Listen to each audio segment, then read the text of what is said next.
Hey, what is up guys? Welcome to a new video. So this is my best release of 2021. I compiled a list of 20 releases that I want to talk about of 2021, and 15 of them are just mixed mashed all together and like in random places. So they could have been on every single spot that I've put them. So yeah.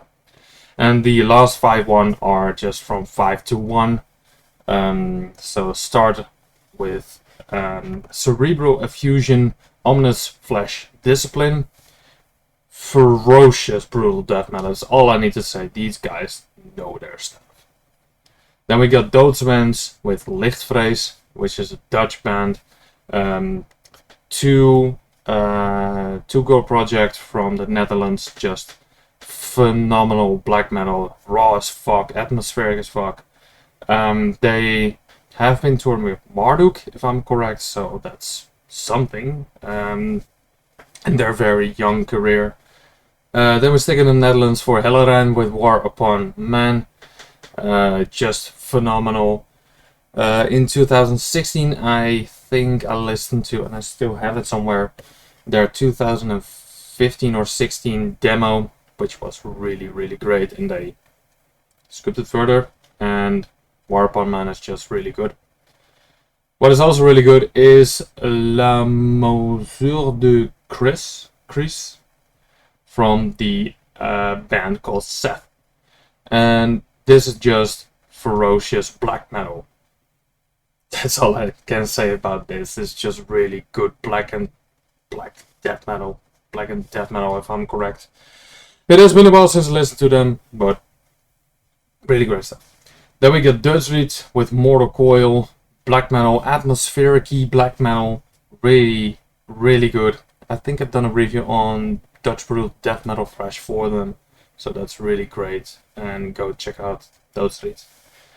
Then we go to my country again, Melting Ice with My Final Resting Place.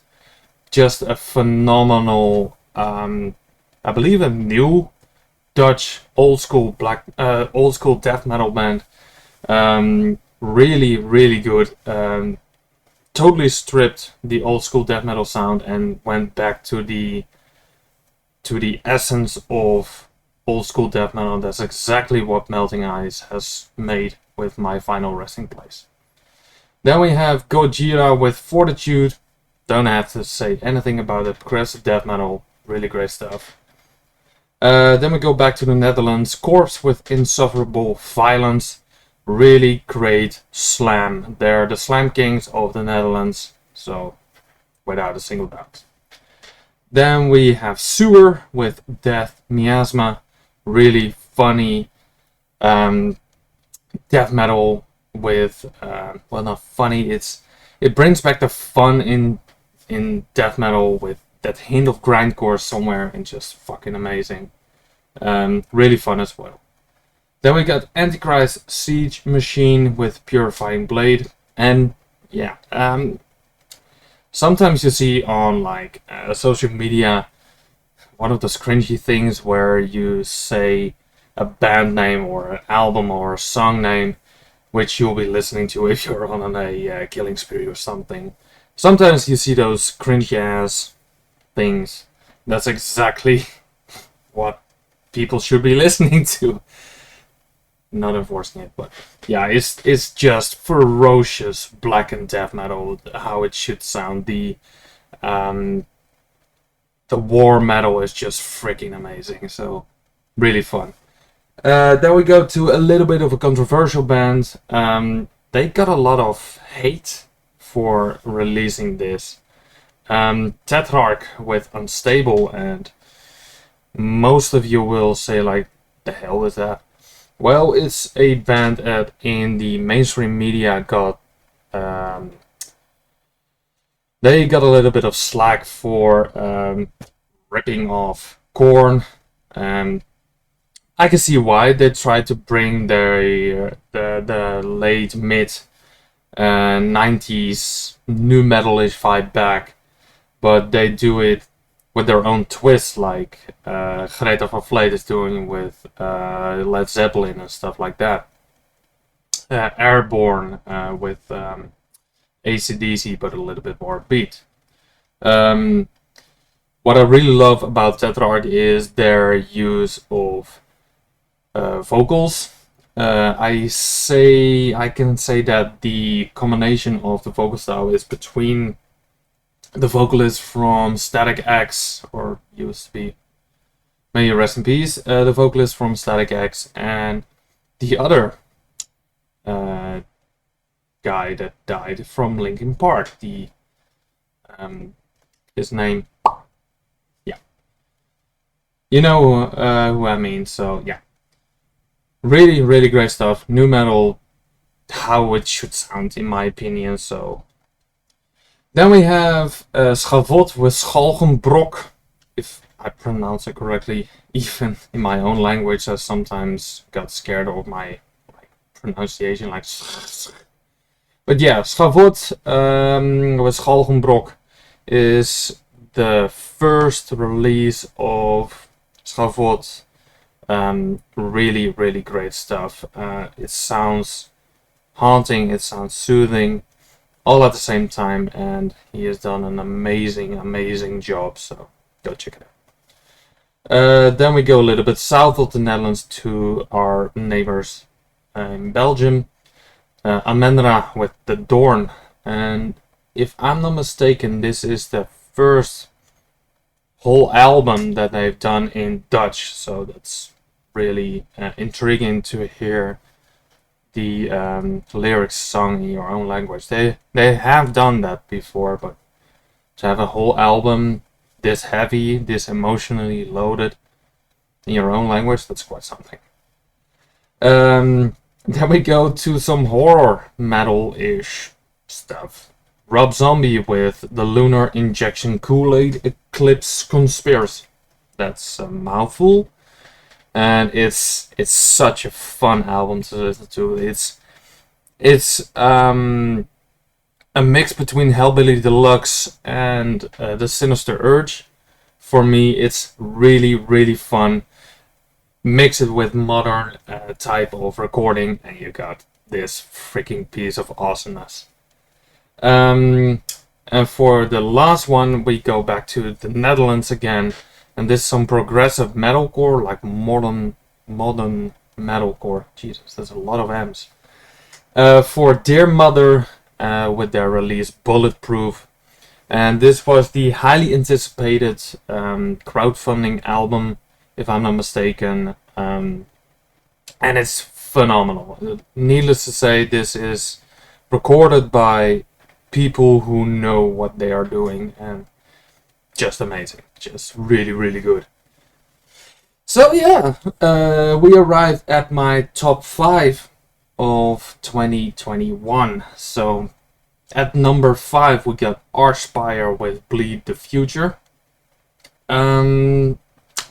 Hyperspeed technical death metal. Do I need to say more? Archspire has exploded with this album. It took off. A phenomenal release. I enjoyed every single second of it. I watched every single video of it.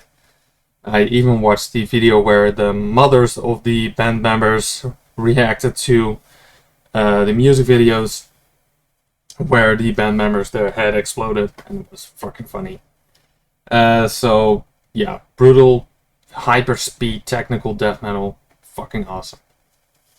Then we go to America with Grave Ripper, Radiated Remains, just phenomenal thrash metal. How it should sound. Their very first release, if I'm correct, or the very first full-length EP-ish release.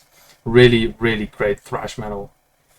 Then we got Slaughter to Prevail with Kostolom. Yeah, if you follow me, you know it's gonna be in my top 5.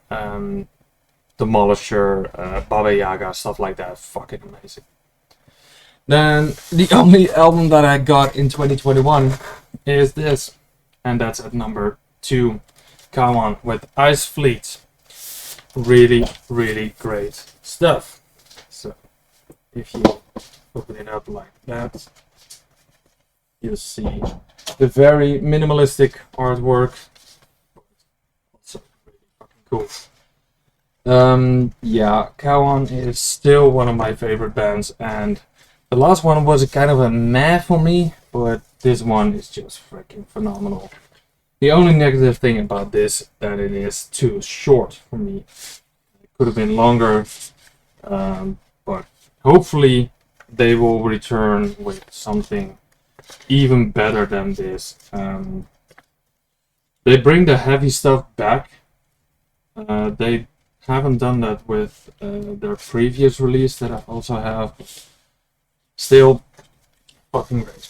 So at number 2 we got Kauan with Ice Fleet. And at number 1, yeah, if you know me, if you work with me, if you've been around in my presence, you've probably heard me doing the latest breakdown of this song.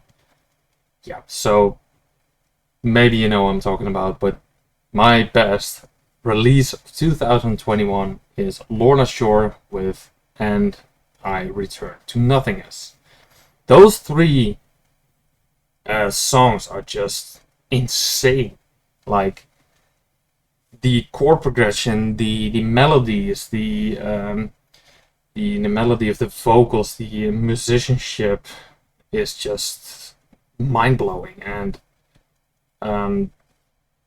yeah, it's freaking amazing. And then you got that breakdown on To the Hellfire, which is just like summoning a weird gnome or something, or a troll, and slapping it with some insane hellish vibes, and then you got the breakdown you're listening to. So might give you an idea of how heavy that album is and what Will Ramos can do, and it's just freaking insane. And they have taken deathcore to the mainstream. They're gonna tour with Bring Me the Horizon, and I believe a Day to Remember as well, and they're gonna perform at stadiums, which is fucking insane for a deathcore band. So yeah, so that was my release of the year of 2021. So thank you guys for watching, and I hope I will see you a lot more in 2022. So thank you.